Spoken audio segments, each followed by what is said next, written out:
दुनिया के सबसे बड़े चुनाव पूरे हो चुके हैं, एग्जिट पोल के नतीजे भी आ चुके हैं और इन चुनावों का फैसला भी आने को है। कौन जीता कौन हारा, हम आज इसकी बात नहीं करेंगे, बल्कि आज की वीडियो में हम प्लेबैक करेंगे। ये मोदी की गारंटी है। ये आपका मंगलसूत्र भी बचने नहीं देंगे। ठका ठक ठका ठक ठका ठक।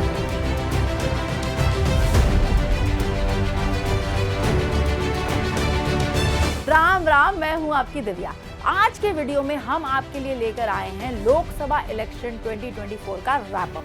क्या कुछ खास रहा इन चुनावों में, क्यों भारतीय चुनावों के इतिहास में ये चुनाव बेहद खास था, क्या क्या मुद्दे रहे, क्या क्या रंग रहे, कहीं परेशानियां तो कहीं एंटरटेनमेंट। इलेक्शन अनाउंस होने से आखिर तक कर लेते हैं इलेक्शन का vibe check with Divya.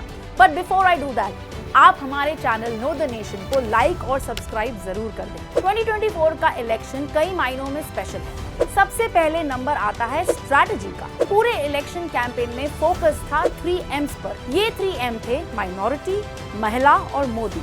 Opposition के घोषणा पत्र से लेकर कैंपेनिंग तक माइनॉरिटी का जिक्र था। वोटर्स को लुभाने के लिए ऑपोजिशन कभी लोक लुभावन घोषणा करते नजर आया तो कभी जाति की राजनीति करते नजर आया। 1 लाख रुपया प्रति परिवार के बैंक अकाउंट में, 8,500 रुपया हर महीना खटाखट खटाखट खटाखट खटाखट ये करे है तो 1-1 लाख उसमें देंगे हम। हाँ, महिलाओं को हाँ, देंगे। सारा देश बर्बाद हो जाएगा। कितने मारे खनपुर में देकर देखो, हर एक महिला ने किस ने कितने दिन देगा, एक बार भी नहीं दिया जा किसी, तो झूठ बोल रही है। गरीब जनरल कास्ट के लोगों को, माइनॉरिटीज को पता लग जाएगा कि इस देश में उनकी भागीदारी कितनी है।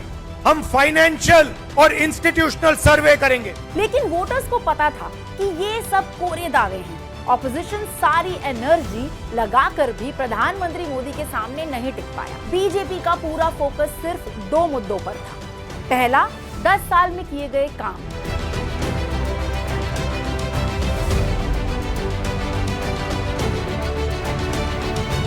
जिसे नाम दिया गया मोदी की गारंटी, और अगले 5 सालों का रोड मैप। यहाँ तक कि बीजेपी का मैनिफेस्टो भी संकल्प पत्र के नाम से जारी किया गया।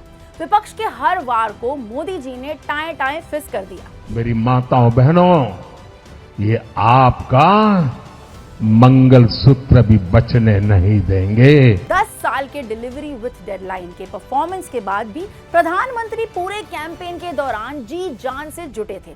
उन्होंने पूरे कैंपेन के दौरान 206 रैलियों का रिकॉर्ड बनाया और 80 से ज्यादा इंटरव्यूज देकर उस छवि को भी तोड़ा कि प्रधानमंत्री मीडिया के सवालों का जवाब नहीं देते। स्ट्रैटेजी के बाद नंबर आता है सोशल मीडिया कैंपेन का।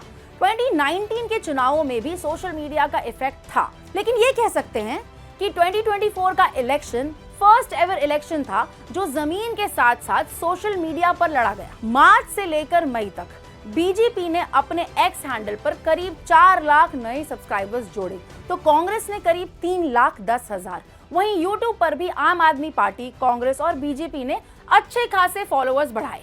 हालांकि वोटर के दिल का रास्ता फोन से होकर नहीं, बल्कि जमीन पर किए गए कामों से होकर जाता है। लेकिन फिर social media is now in every hand, तो प्रत्याशी भी इंस्टा रील से लेकर व्हाट्सएप तक अपना प्रचार करते नजर आए और कैंपेन में एंटरटेनमेंट का तड़का लगाया सोशल मीडिया मीम्स ने और एआई ने। यहां तक कि प्रधानमंत्री भी इससे अछूते नहीं रह गए। उन्होंने खुद अपनी एक एआई मीम शेयर की।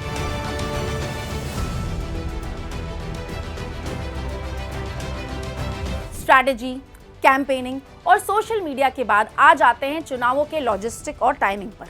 ये चुनाव पूरे 7 चरणों में हुआ। कैंपेन की गर्मी को मौसम की गर्मी ने भी बढ़ाया, खास तौर के उत्तर भारत में जहां तापमान ने नए रिकॉर्ड छुए हैं। गर्मी है काफी। भैया गर्मी तो है काफी, और इस चिलचिलाती गर्मी में एक के बाद एक रैलियां, रोड शो, आप अंदाजा लगा सकते हैं सिर्फ कैंपेनर्स ही नहीं बल्कि रैली में शामिल होने वाले लोग और कार्यकर्ता भी, और हम टीम नो द नेशन भी। लेकिन उत्साह कहीं कम नहीं था। मतदाताओं को इस गर्मी में बाहर निकाल कर लाना भी एक टास्क था।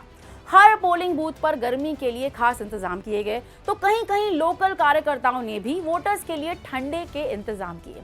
यही तो खूबसूरती है भारतीय चुनावों की कि हर आम और खास के लिए ये दिन स्पेशल होते हैं। अगर चुनावों के लॉजिस्टिक की बात करें तो भारत के लोकसभा चुनाव दुनिया के सबसे बड़े इलेक्शंस हैं।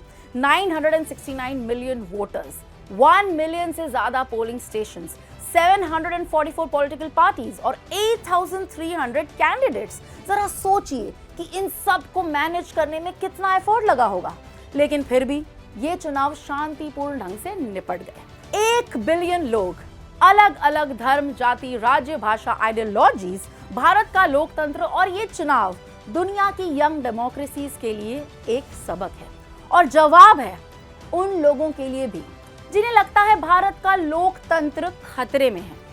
तो चलिए, जिनको लगता है लोकतंत्र खतरे में है और जिन्हें अपने लोकतंत्र की ताकत पर कोई शक नहीं, उन दोनों तरह के लोगों में हमारा ये election wrap up video share करें। आप देख रहे थे Know the Nation's vibe check with Divya और लोगों को KTN से जोड़ें। अभी तो भारत बनाना है और भारत को और जानना बाकी है। अग्री और नॉट, दिव्या साइंस ऑफ।